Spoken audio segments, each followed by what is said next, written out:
See, what you do is, if you want to grab and pick them up, you grab them by the tail, and then they'll let you hold them pretty good here without getting all, all freaked out or anything. Anyway, I'm gonna pet this one for a minute.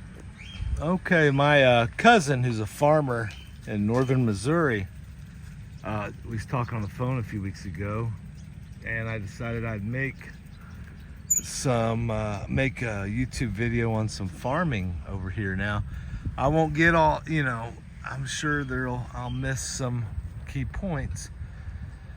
But this field here, like my house is just on the other side and across the street from that house right there. So this is an open field, and you won't find like a whole lot of farms with like fencing and stuff, but what they'll do is they'll use this rope here. Here's a young bull right here, and they'll tie the rope to the stake.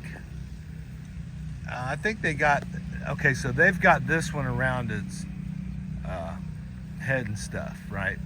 But your bigger cows, they'll run it through their nose and tie a knot. You can see that's how that one is right there. He's a little bit bigger, and so I guess this one cannot. They don't think that one will try to pull that stake out of the ground. Anyway, so we're counting close to 40 cows out in this area.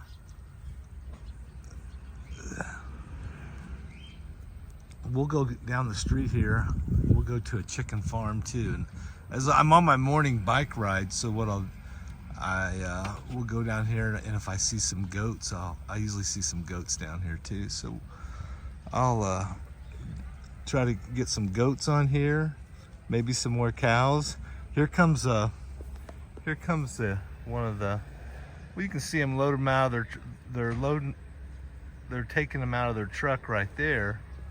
And this guy here is bringing one over. So they just got them places to graze.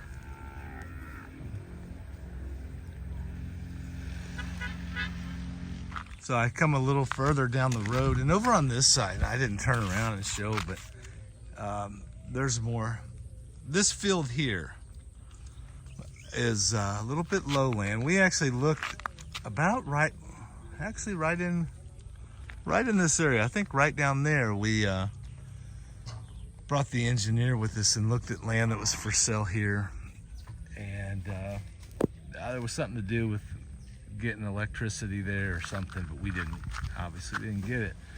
And if we zoom in way down there, you see some cattle over there, and this guy's getting a bucket of water and give him a place to graze.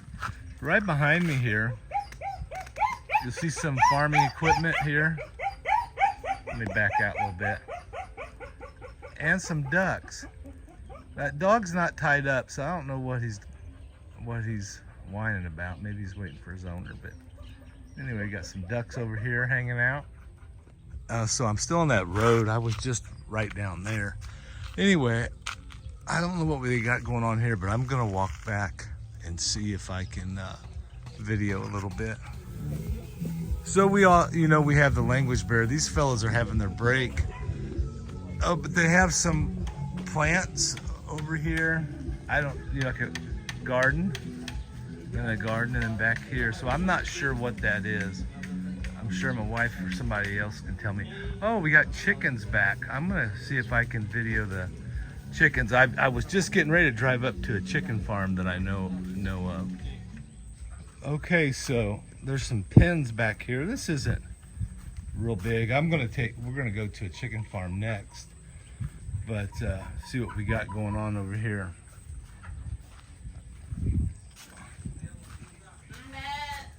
Well, a couple in there.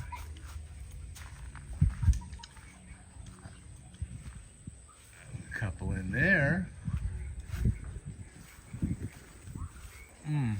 We got some duckies, and we have some. Oh, hi, buddy. Ooh. He's probably wondering if I have some food for him. Look at these little youngins. Come on. Oh, he didn't want me to pet him. Anyway, we're gonna go now to this chicken farm. It's a lot more chicken. So this is about 600 meters from our house, less than a half mile. And I come up here, I just knocked the door, ain't nobody home. So we got a lot of roosters out here. I'm gonna walk around back. And sometimes I'll pick up that one and pet him a little bit. It's just the one that's easiest for me. We'll walk around the back. I haven't had one try to jump at me, or I haven't had one jump at me and make contact, so that's good.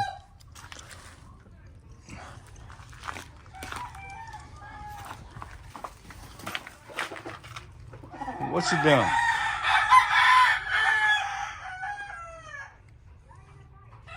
When you get back here, you'll have more. Now, not being a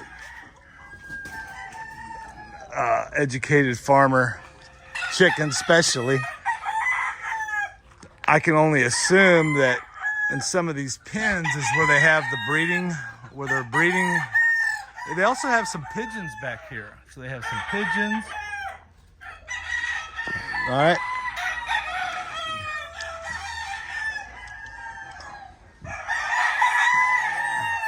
Boy, they're all crowing. One thing, like when they're all quiet, is one thing I realized a while back, is when they're all quiet, you can put on a YouTube video of roosters crowing, and what'll happen is they'll just like they're doing now. Almost, it doesn't matter what time of day it is. It could be in the middle of the night. Anyway, so back here now, I'm not an activist of any type other than try to do good in school, teach your kids to do good in school, going to church and being a participant in that lifestyle is a good idea. But, so I'm not an activist of any type, and I'm not cockfighting, okay? This is,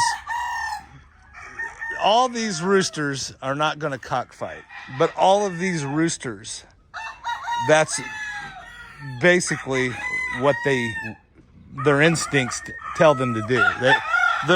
Normally they crow because they want to be the cock of the walk, right? They're very like that. So if you put two roosters together, they're going to fight.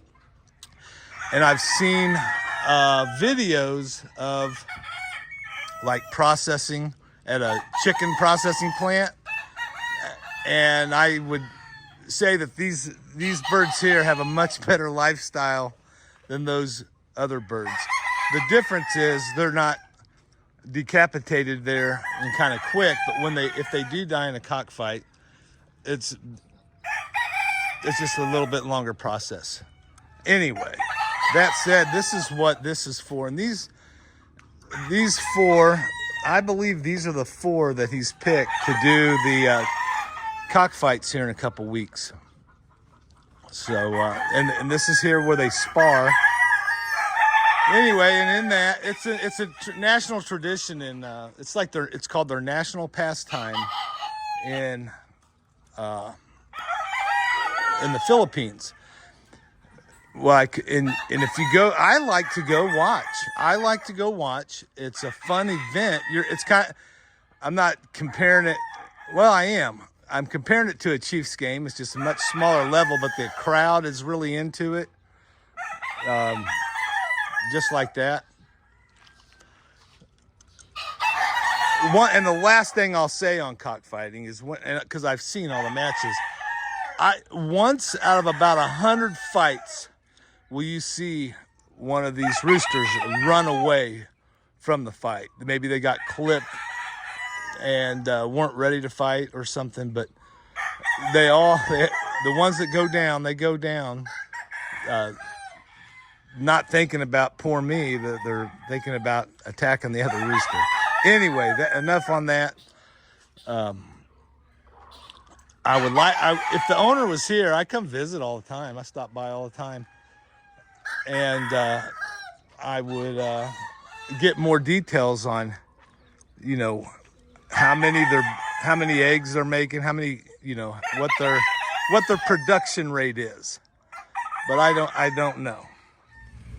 So anyway, I think that'll do it. We saw a few goats. The goats, we didn't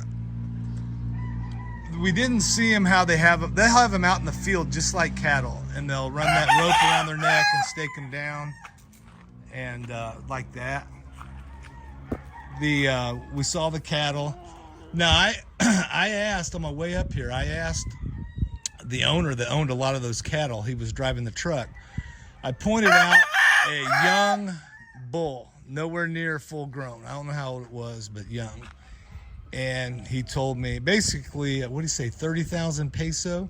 So that's just a little over $500. And just like that. Now, one thing I do have, but I'm on my bicycle, and I have it in the box, the cargo box of my motorcycle, is a dummy rooster. And what you'll do is you do sparring with them, and when I do it, I just try to get the chickens, roosters jumping and striking, and but anyway, it's just for fun.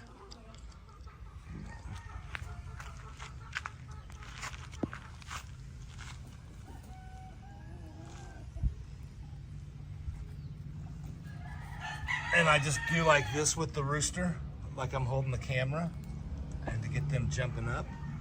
But I'm not close enough to him.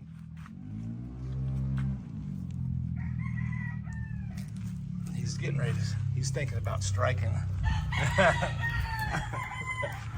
Anyway, this is a very interesting animal. But anyway, that'll be it on some of the different livestock they have. I didn't really do, you know, they have other farming things over here, rice.